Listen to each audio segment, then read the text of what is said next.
Film की शुरुआत एक औरत को दिखाने से हुई जो सिंगल मदर थी, यानी उसका हस्बैंड नहीं था और वो अपनी बेटी ग्रेस की अकेले ही देखभाल कर रही थी। वो फिलीपीन से यहाँ लंदन आई है ताकि वो यहाँ अच्छे पैसे कमाकर अपनी बेटी ग्रेस के साथ अच्छी खुशहाल जिंदगी जी सके। लेकिन एक मसला था, उसे यहाँ छुप कर रहना पड़ रहा था। उसके पास सिटीजन का सर्टिफिकेट नहीं था, तो गैर कानूनी तौर पर वो रह रही थी। पर अब वो किसी तरह सिटीजन सर्टिफिकेट बनवाना चाहती है, जिसके लिए जाहिर है उसे पैसे चाहिए। यही वजह है कि वो अलग अलग घरों में रहकर उनकी काम किया करती थी ताकि उनका गुजारा भी हो सके और वो पैसे भी जमा कर ले। दोनों माँ बेटी बेचारी अलग अलग घरों में रहकर अपने दिन गुजार रही थी, क्योंकि उनके पास रहने के लिए कोई घर भी नहीं है। तो एक घर में दिन पूरे होने के बाद वो अगले घर में चली जाती है। ग्रेस की मॉम लोगों के घरों में साफ सफाई, खाना बनाना, किसी बीमार की देखभाल करना, यहाँ तक कि उनके कुत्तों को नहलाने और टहलाने का भी काम करती है। अब ग्रेस भी वैसे समझदार तो है, लेकिन शरारती बहुत है। जैसे एक बच्चा सुकून से नहीं बैठ सकता वैसी, इसीलिए अक्सर उसे जो उसकी मॉम कहती वो उसका उल्टा ही करती थी। ग्रेस अक्सर अपनी मॉम से पूछती है कि पापा कहाँ हैं, जिस पर हर बार उसकी मॉम झूठ बोल देती है कि वो मर चुके हैं, लेकिन हकीकत कुछ और ही होती है। अब ग्रेस और उसकी मॉम जिस घर में रह रही थी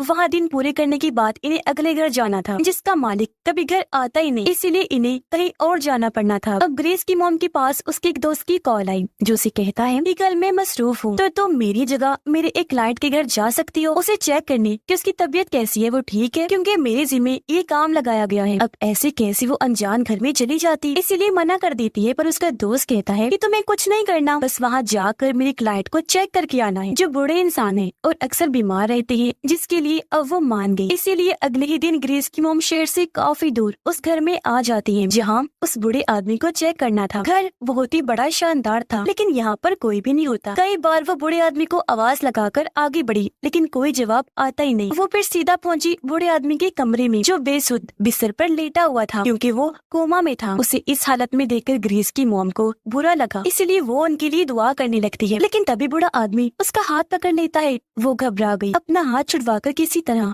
खुद को संभालती है और अब तभी उसे किसी की आने की आहट महसूस होती है, इसलिए वो जल्दी से छुपने की कोशिश करती है, क्योंकि अगर किसी ने उसे यहाँ देख लिया और पता चल गया कि वो अपने दोस्त की जगह यहाँ पर आई है, तो वो मुसीबत में पड़ सकती थी। दूसरी मुसीबत ये भी थी कि वो गैर कानूनी रह रही थी, तो इस तरह भी मसला ज्यादा हो सकता था। वो छुपने के लिए एक कमरे में गई तो थी, लेकिन वहाँ कोई जगह नहीं मिलती और अब तभी उसके सामने बूढ़े आदमी की भतीजी आ जाती है, जिसका नाम कैथरीन होता है, जो ग्रेस की मॉम को देखकर हैरान नहीं हुई, बल्कि कहती है कि मैं जानती हूँ तुम्हें एजेंसी वालों ने भेजा होगा, क्योंकि मैंने कल ही हेल्पर के लिए उनसे कहा था कि मेरे घर भेज दीजिएगा जो मेरी मदद कर सके, और उन्होंने तुम्हें भेज दिया होगा। अब उसके पास और कोई रास्ता तो था नहीं, इसीलिए बचने के लिए कैथरीन की हाँ में हाँ मिला देती। कैथरीन ग्रेस की मॉम से उसके बारे में पूछती है, फिर अपने अंकल के बारे में बताने लगी कि वो पिछले एक हफ्ते से कोमा में है। मैं उनकी देखभाल तो कर लेती हूँ, लेकिन मुझे घर का काम जैसे साफ सफाई और खाना बनाने के लिए एक हेल्पर की जरूरत थी। अब मैं जानती हूँ कि तुम्हें एजेंसी वालों ने भेजा है, पर तुम अपनी मर्जी बताओ, क्या तुम मेरे साथ हेल्पर के तौर पर काम करोगी? मैं तुम्हें एक हफ्ते की $1000 दूंगी। अब उसे सिटीजन के सर्टिफिकेट के लिए पैसे तो चाहिए थे, और इस इतनी अच्छी ऑफर को वो मना नहीं कर सकी, मान जाती है। अब हालांकि कैथरीन उसे रहने के लिए अलग कमरा भी देती है, लेकिन फिर भी वो उसे अपनी बेटी ग्रेस के बारे में नहीं बताती, क्योंकि उसे डर था कि उसके बारे में सुनकर कहीं कैथरीन मना न करती। कैथरीन उसे कहती है कि तुम आज शाम ही अपना सामान लेकर आ जाओ, जिसके बाद ग्रेस की मॉम वहाँ से निकल गई। रास्ते में वो अपने दोस्त को फोन करके सारी बात बता देती है, साथ ही बूढ़े आदमी के बारे में भी कि वो भी ठीक है।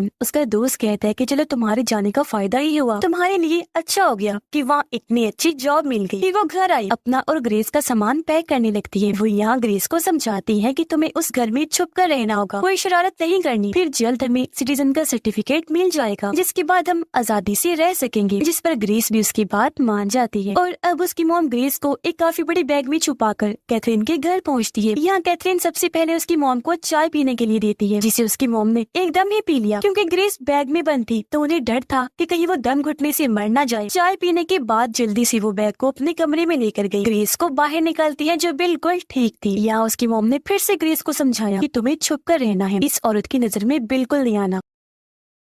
अब तब यहाँ कैथरीन जल्दी से आ गई, जिसे देखकर ग्रेस फौरन बैग में जाकर छुप जाती है। दरअसल कैथरीन को ग्रेस की मॉम को देखते ही पता लग गया था कि वो फिलीपीन की रहने वाली है, इसलिए कैथरीन उसे कहती है कि ऐसा करो, आज तुम आराम करो, काम कल से शुरू करना। जिसके बाद वो यहाँ से चली गई। उसके जाने के बाद ग्रेस की मॉम उसे कमरे में बनी एक अलमारी दिखाकर बताती है कि जब कैथरीन घर होगी तो तुम्हें इसके अंदर रहना होगा, ताकि अगर वो अचानक से आ भी जाए तो तुम्हें देख ना सके। मेरी बेटी फिक्र ना करो, हमें यहाँ 6 हफ्तों से ज्यादा नहीं रहना पड़ेगा। और अब अगले ही दिन कैथरीन उसकी मॉम को पूरा घर दिखाने के साथ साथ काम भी बताती है जो उसने करनी थी। उसने ये भी कहा कि हाँ अंकल की फिक्र ना करना, उन्हें दवाई मैंने दे दी है, कुछ देर के लिए मैं जरूरी काम के सिलसिले में घर से बाहर जा रही हूँ। इतना कहकर वो निकल गई। जी हाँ, ग्रेस की मॉम अपने काम पर लग जाती है। वो पूरे घर की बहुत अच्छे से साफ सफाई कर देती है। इसी बीच जमीन पर पड़ा उसे एक खत मिला। उठाकर उसकी मॉम पढ़ने ही वाली थी कि तभी ग्रेस एकदम से आकर अपनी मॉम को डरा देती है, जिसके बाद दोनों बातें करने लगी। लेकिन तभी यहाँ पर कैथरीन वापिस आ जाती है, जिसे देखकर ग्रेस जल्दी से छुपने की कोशिश करती है। अब कैथरीन घर को चमकता हुआ देखकर काफी खुश हो गई। तब ग्रेस की मॉम उसे अपनी बातों में उलझाने लगी ताकि ग्रेस जल्दी से जाकर छुप जाए। और अब बड़ी मुश्किल से बचते बचाते ग्रेस एक जगह पर छुप गई। लेकिन वो रुकने वाली कहाँ थी, सीधा बूढ़े आदमी के कमरे में पहुँच गई। बेड पर चढ़ के आदमी के पास जाने लगी। इतनी ही देर में उसकी मॉम यहाँ आ जाती है। ग्रेस को कहने लगी कि तुम बाहर आई क्यों थी, मैंने तुम्हें अंदर रहने का कहा था ना। तभी बाहर से कैथरीन ग्रेस की मॉम को आवाज लगाती है, इसलिए वो ग्रेस को बेड के नीचे ही छुपाकर बाहर चली गई कैथरीन की बात सुनने के लिए। पर अभी भी मुसीबत टली नहीं थी, क्योंकि तभी कैथरीन अपने अंकल के कमरे में गई उन्हें दोपहर की दवाई खिलाने के लिए। जी हाँ, ग्रेस भी बेड के नीचे ही छुपी हुई थी और अब एक गोली नीचे गिर गई, जिसे ग्रेस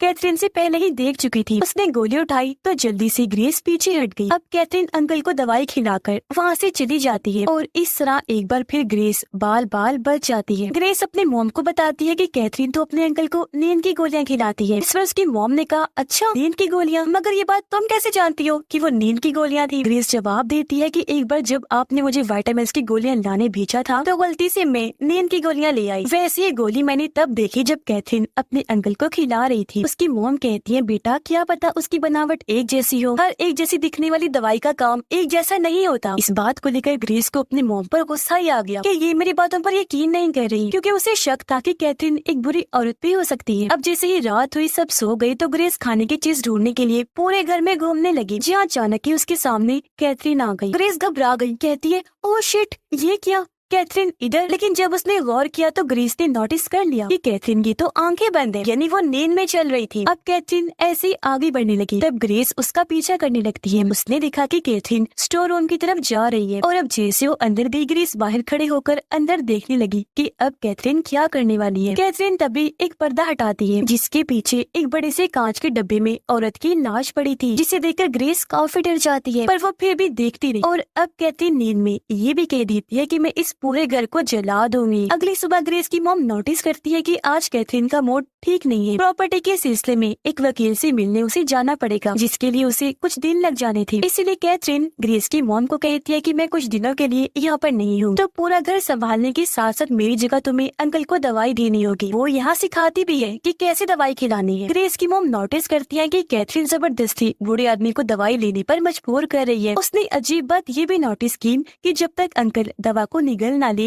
उनके मुंह पर हाथ रख के मुंह बंद रखना होगा, जो बात भी उसे कैथरीन ने ही सिखाई थी। जाहिर है ये चीज ग्रेस की मॉम को पसंद नहीं आती। फिर अब जाने से पहले कैथरीन कुछ पैसे उसे देकर यहाँ से निकल जाती है। ग्रेस की मॉम देखती है कि ग्रेस ठीक कह रही थी, यानी कैथरीन अपने अंकल को नींद की ये गोलियां खिला रही थी। ग्रेस अपनी मॉम को वो सब बताने की कोशिश करती है जो कल रात उसने देखा था, लेकिन उसकी मॉम काम में मसरूफ होने की वजह से उसकी बात नहीं सुनती।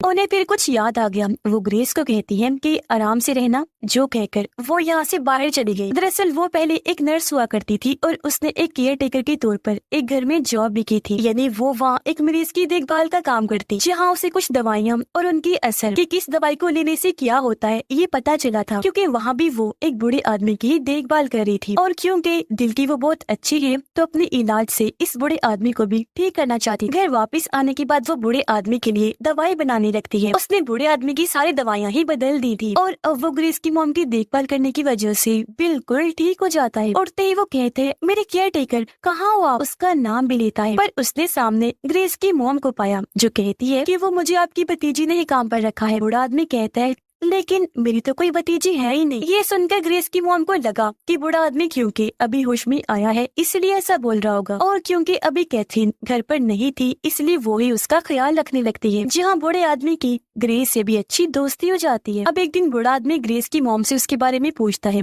तब उसने बता दिया कि मैं फिलीपीन की रहने वाली हूँ। ये सुनकर बूढ़े आदमी को हैरत नहीं हुई, बल्कि उसने बताया कि मेरे केयर टेकर भी वहीं की रहने वाली थी, जो मुझे माँ से भी बढ़ की थी। मैं उससे बहुत प्यार किया करता था। आगे पूछने पर ग्रेस की मॉम उसे बताती है कि मैंने एक आदमी से शादी की थी जो मुझे काफी मारता था, और जब उसे पता चला कि मैं माँ बनने वाली हूँ तो उसने मेरी जान लेने की कोशिश की, पर मैं वहाँ से भाग गई। मैंने उससे रिश्ता तोड़ दिया। लेकिन आज तक मैंने ग्रेस को ये नहीं बताया कि उसके डैड जिंदा है। मैंने तो ये कहा हुआ है कि तुम्हारे डैड मर चुके हैं। असल में उसके डैड ने फिर दूसरी शादी कर ली, जो अब आराम से अपनी जिंदगी गुजार रहा है। जो सुनकर बूढ़ा आदमी कहता है, पर अब मेरे पास तुम्हारे लिए एक ऑफर, मैं तुम्हारे सिटीजन की सर्टिफिकेट के सिलसिले को आराम से संभाल लूं, लेकिन क्या तुम सारा टाइम के लिए मेरी केयर टेकर बनोगी? जो सुनकर बिना सोचे ही ग्रेस की मॉम मान गई। ऐसा उसने इसलिए कहा था क्योंकि किसी वजह से उसे कैथरीन से निपटना था, जिसके लिए उसे ग्रेस की मॉम की जरूरत थी। पर यहाँ हमने देखा कि वक्त के साथ साथ बूढ़े आदमी का बर्ताव भी बदल रहा था। जो अच्छा कम था, बुरा ज्यादा था, क्योंकि वो एक दिन ग्रेस को ये बता देता है कि तुम्हारी मॉम ने तुमसे झूठ बोला है, तुम्हारे डैड जिंदा है। जिस पर ग्रेस अपनी मॉम से नाराज हो गई, उसने बात ही करना छोड़ दिया और अब वो बस बूढ़े आदमी के पास ही रहने लग गई थी, जिस बात से ग्रेस की मॉम काफी परेशान हो गई। उसे समझ नहीं आ रही थी कि आखिर बूढ़े आदमी ने ऐसा क्यों किया। ये पता लगवाने के लिए उसने पूरे घर की तलाशी ली, जहाँ उसे बूढ़े आदमी की केयर टेकर के बहुत सारे खत मिले, जो सारे उसने अपनी फैमिली और बेटी के लिए लिखे थे। यहाँ ग्रेस की मॉम को पता चला कि बूढ़ा आदमी अपने केयर टेकर से बहुत प्यार किया करता था, लेकिन जब वो अपने घर वालों को खत भेजने की कोशिश करती थी तो बूढ़े आदमी की फैमिली उसे ऐसा करने ही नहीं दिया करती थी। यही वजह है कि फिर केयर टेकर अपनी फैमिली और बेटी से दूर होती गई, जिसके बाद बूढ़े आदमी की फैमिली ने उस बेचारी को अपना गुलाम बना के रख दिया। उसे अपने सारे अच्छे बुरे काम करवाने लगे। अभी सारी बातें सुनकर ग्रेस की मॉम को केयर टेकर के लिए काफी बुरा लगता है। फिर अगले दिन कैथरीन घर वापिस आ जाती है। वो घर में हर जगह ग्रेस की मॉम को ढूंढती है, लेकिन वो उसे कहीं भी दिखाई नहीं दे रही थी। किचन में जाकर उसने देखा कि चाय पक रही है, इसीलिए वो निकाल कर पीने लगती है, पर पीते ही उसने थूक दिया क्योंकि ग्रेस ने उसमें कुछ मिला दिया था। वो जब बाथरूम में गई नहाने तो ग्रेस ने शैम्पू और बॉडी लोशन में भी कुछ मिला दिया था, जिससे लगाते ही कैथरीन के जिस्म और चेहरे पर बड़े बड़े धब्बे बन जाते हैं, जिनमें कैथरीन को दर्द भी हो रही थी। पता चला कि ये सब कुछ ग्रेस ने बूढ़े आदमी के कहने पर किया था। अब जब कैथरीन नीचे आई तो वो देखती है कि ग्रेस की मॉम और बूढ़ा आदमी एक साथ है। बूढ़े आदमी को सही सलामत देखकर कैथरीन की तो जैसे होश ही उड़ गई,